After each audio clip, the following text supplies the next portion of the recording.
What's up, everybody? It's CMP with Craftmaster Productions and Studio1Tutorials.com. Don't forget to stop by Studio One Tutorials, pick up your premium membership. It is 50 cents a day, and it is the only place to request custom tutorials from CMP on any platform.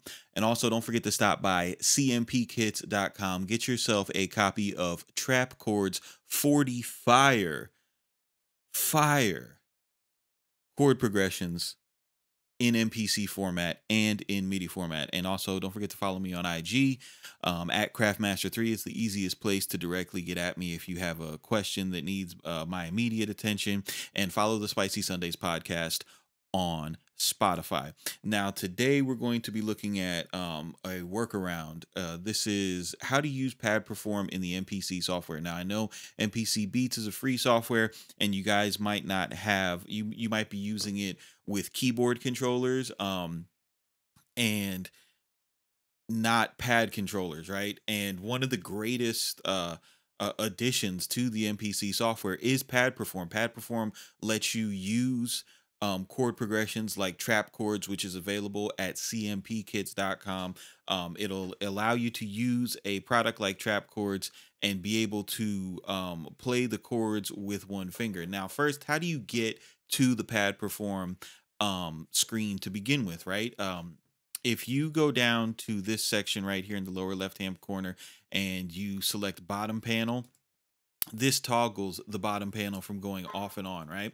Now, when you go to the bottom panel, this is going to bring up your pads and your cue links. So you can hide and show what you want to see here. All right, so I like to see cue links and pads most of the time. Now, if you want to see Pad Perform, you simply click this in here. But what's going to happen is you're not going to be able to click on any of these fields and change them. In order to access the Pad Perform function without an MPC, just using the software, what you have to do first is you have to make sure that you're using a track where you can use Pad Perform, right? So if you have your track classified as a drum program, you're not going to be able to use Pad Perform there. Pad Perform is used for key groups, right? So if you click key group, now you see this opens up. It's used for plugins. And those are going to be the two tracks that you use this for. So I went ahead and added, the Selena strings from Arturia onto this track now. And if we play on the keyboard, you can see at the bottom, I have my keys that I'm playing.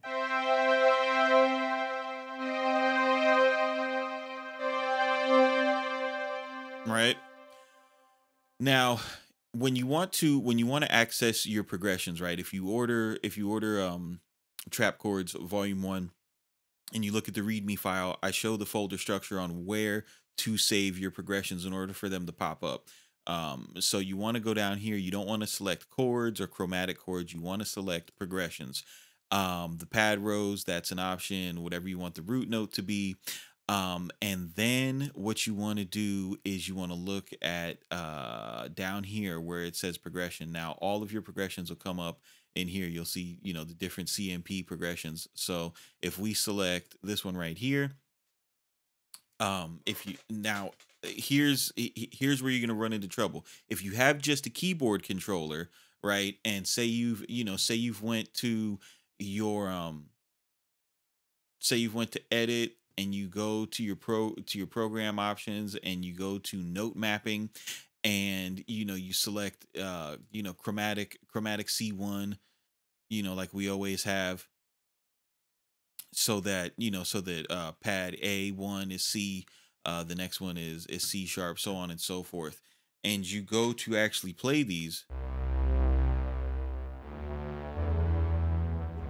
You see, I'm pressing C1, but I'm not triggering pad A1 in this mode. If I turn this to a drum program, you see I'm pressing that C1 and it's triggering A1, right? So that, that'll drive you crazy. It'll have you thinking that you can't use these products. So here's the workaround.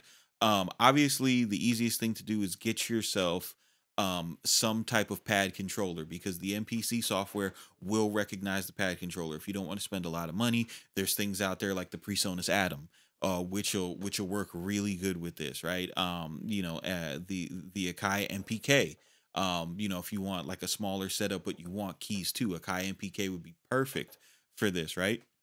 Um, so if you don't have it, but you still want to use this chord progression, what I would suggest doing is you want to just go ahead and press record,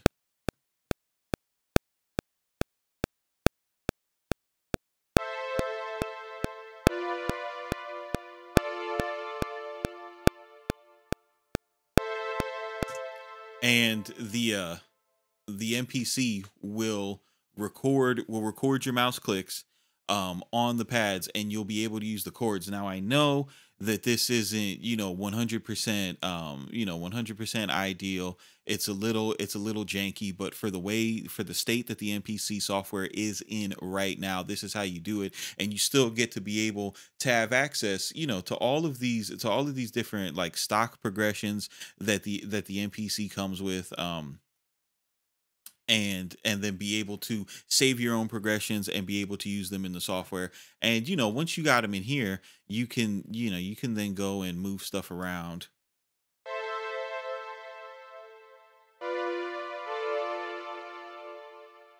to your liking, like you would in a regular piano roll.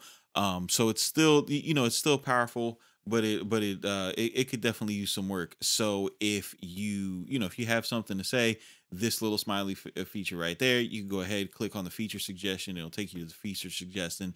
Let Akai know, like, hey, is there any way for us guys that don't have a pad controller? Could you make this behave the same way that it does in drum program when pad perform is initiated? And I think that if you word it like that and we get enough feature requests for it, we'll definitely see that in the future. But for now, this is the workaround. This is CMP with Craftmaster Productions. Get yourself Trap Chords Volume 1 available in MPC format at cmpkits.com. You guys keep it simple, but do not be basic, and we will see you on the next one.